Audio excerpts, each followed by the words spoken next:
É neste Nain com mais um vídeo e dessa vez estamos com cenários em perspectiva e essa aqui é a parte 2. De frisar que esse vídeo faz parte de uma playlist de introdução à perspectiva. Caso tu sejas novo no canal e não tenhas assistido nenhum dos vídeos anteriores, eu vou deixar aqui aparecer no card a playlist que é para acompanhar e melhor entender tudo que vai ser abordado aqui. Na descrição do vídeo, no comentário fixado, estará o nosso servidor de Discord do canal e também o meu Instagram para quem quiser acompanhar.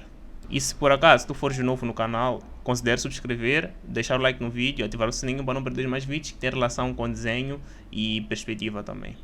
Na parte 1 eu trouxe uma abordagem mais teórica e agora eu pretendo trazer uma abordagem mais técnica e mostrar como nós devemos aplicar os conhecimentos adquiridos na parte 1 aqui nessa parte 2. Na parte 1, o tema do nosso cenário era um lobby do hotel e dessa vez eu escolhi outro tema que nesse caso era um local com uma estética japonesa. Ter a ideia de onde vai acontecer já é um grande passo para saber escolher as referências e também escolher os elementos que vão fazer parte do cenário em si. Para dar vida ao nosso cenário, nós primeiro precisamos colocar as nossas ideias mais básicas no papel e a melhor forma de fazer isso é com uma thumbnail. O que seria uma thumbnail? Seria uma forma de colocar a tua ideia no papel de uma forma muito rápida, sem se apegar muito a detalhamento, deixando realmente claro quais são as tuas intenções com isso e onde queres chegar com o teu resultado final. É basicamente um preview daquilo que tu imaginas que seja o resultado final, mas sem se apegar muito a detalhes, basicamente só colocando no papel o que tu achas mais importante. Então, basicamente nas thumbnails nós usamos 3 tons, usamos um tom mais escuro, um tom no meio e um mais claro. Então, o que está mais escuro está mais próximo da câmera e o que tiver mais claro está mais longe. Então, essa é a forma que nós usamos para mostrar as camadas. Temos o foreground, que é o que está à frente, o middle ground, que é o que está no meio, e o background, é o que está atrás. Então, vamos ter essas formas de sobreposição. Então, do mais escuro ao mais claro é a forma de distância numa thumbnail. Então, com isso em mente, eu comecei a planejar a minha primeira thumbnail, nesse caso seria um ponto de fuga, e comecei lá por fazer o meu esboço básico, que basicamente seria um daqueles corredores japoneses, assim, com várias lojas. Então, fiz aí a minha ideia básica do que eu queria, sem muito apego a detalhes, basicamente só tipo formas ali e manchas na tela, mas eu realmente consigo entender o que eu queria trazer e vão perceber no final que está muito próximo daquilo que eu tive como resultado final. Então, como sempre, usar referências é muito importante. Como podem ver aqui, eu tinha uma referência ali ao lado. Basicamente, eu acho que só vou mostrar essas referências uma vez aqui no processo, porque eu estava usando a referência num outro monitor, mas queria vos mostrar também que é necessário ter as referências para realmente aquilo que tu fores a pôr no papel estar meio que bem próximo do que é na realidade. Com isso em mente, eu parti para a próxima thumbnail. Nesse caso é mais uma visão mais centralizada. Na primeira, o lado esquerdo estava mais em evidência, dessa vez eu resolvi colocar uma visão mais centralizada. Então a abordagem é a mesma, manchas na tela, para realmente dar aquela ideia do que eu queria trazer. Terminada a segunda thumbnail, eu parti para a terceira. A exploração aqui já era diferente. Ainda na abordagem quase de um ponto de fuga, mas eu agora mudei para 5 pontos de fuga, que é basicamente uma visão de olho de peixe.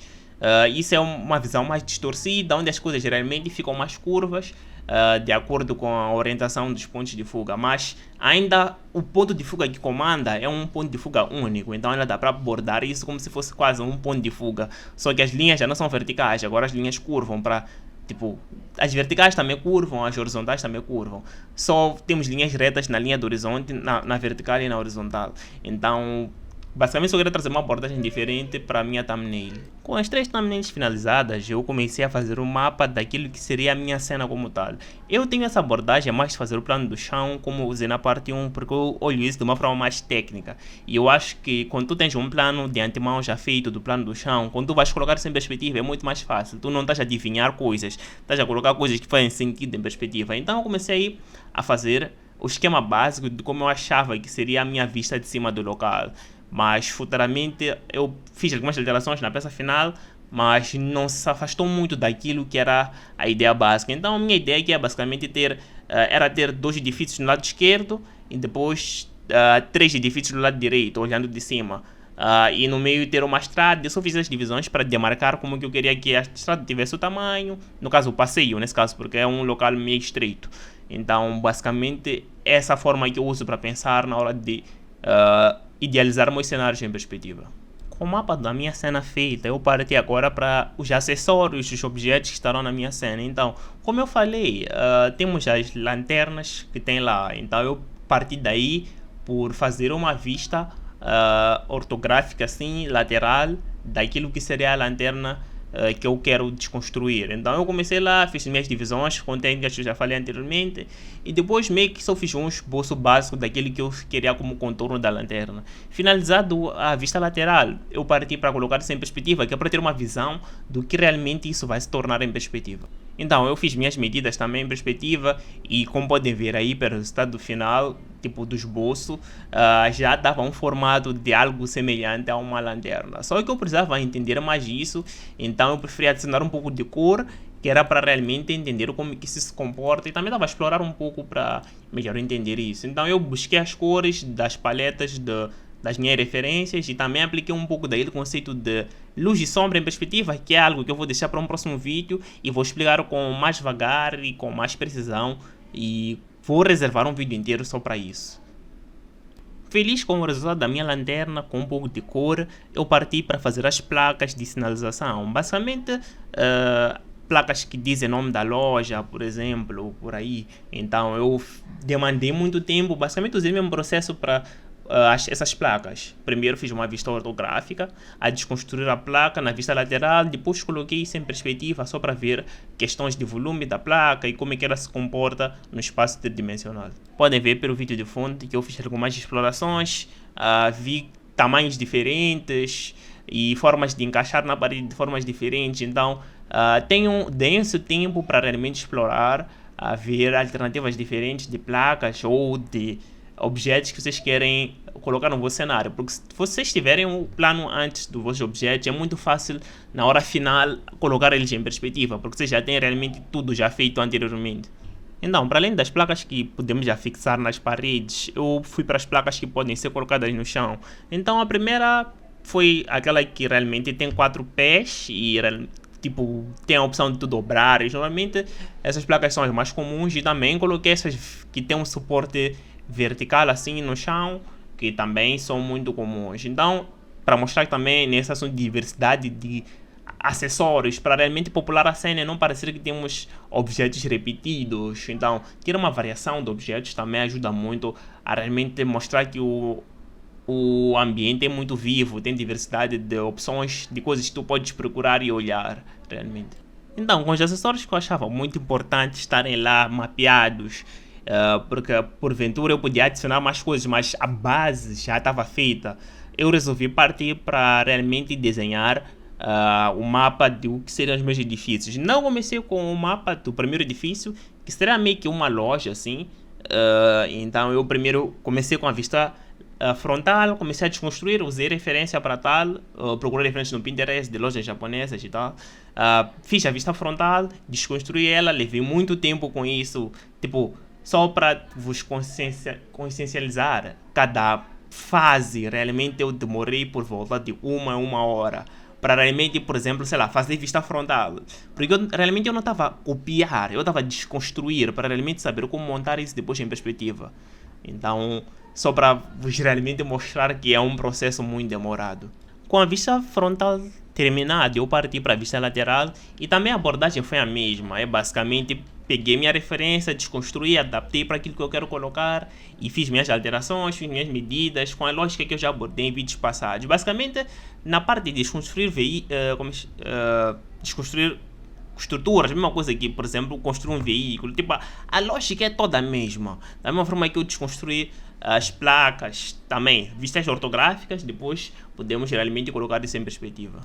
Então, com as minhas vistas prontas, eu parti para colocar isso em perspectiva. Então, primeiro comecei por fazer as grades em perspectiva, daí que eu queria. Só que eu, como já tinha as vistas laterais, tipo lateral e frontal, as vistas ortográficas, eu podia realmente só colocar minhas vistas lá e com base nelas começar a construir. Então, tu já tens um mapeamento daquilo que tens de fazer antes, já te ajuda a colocar isso em perspectiva de uma forma mais correta. Então, foi essa lógica que eu usei. Então, alterei as minhas vistas, coloquei lá e enquadrei de acordo com a minha grade em perspectiva. Após enquadrar as minhas vistas em perspectiva, eu comecei realmente a fazer o desenho de como é que seria o meu edifício. Aqui basicamente eu só estou a colocar isso como uma forma de eu, no futuro, quando eu quiser colocar isso em qualquer forma em perspectiva, eu já tenho um mapa daquilo que tem que estar ali mapeado e tal. Então eu preferi usar uma vista de 3/4 porque dá uma visão geral da minha construção em perspectiva. Então levei lá meu tempo construindo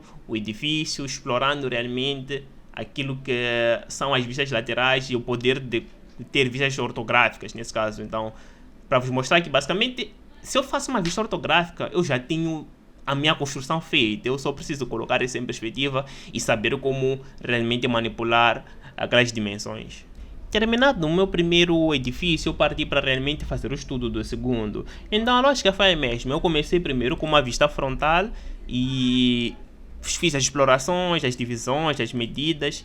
E quando eu cheguei a um ponto onde eu já achava que já tinha tudo que eu tinha para minha vista frontal, eu partir para fazer a desconstrução do que seria a minha vista lateral. Esse edifício era mais simples em relação ao primeiro, porque eu também queria vos mostrar uma abordagem mais complexa no primeiro edifício e depois vos mostrar que, tipo, quando tu já tens a lógica do mais complexo, quando vais desconstruir uma próxima coisa, tu já vais perceber que pode simplificar muita coisa. Tu não precisas realmente ir tão a fundo com coisas tão técnicas, tu podes realmente simplificar isso de uma forma mais simples. As vistas prontas, eu basicamente coloquei isso em perspectiva e usei a mesma lógica. Já fiz a minha grade em perspectiva, depois carreguei minhas vistas frontal e lateral, coloquei em perspectiva e depois comecei a trabalhar por cima, fazendo as minhas alterações, minhas medidas, de acordo com aquilo que eu estava a imaginar e de acordo com aquilo que eu coloquei nas minhas vistas laterais e frontal, nesse caso.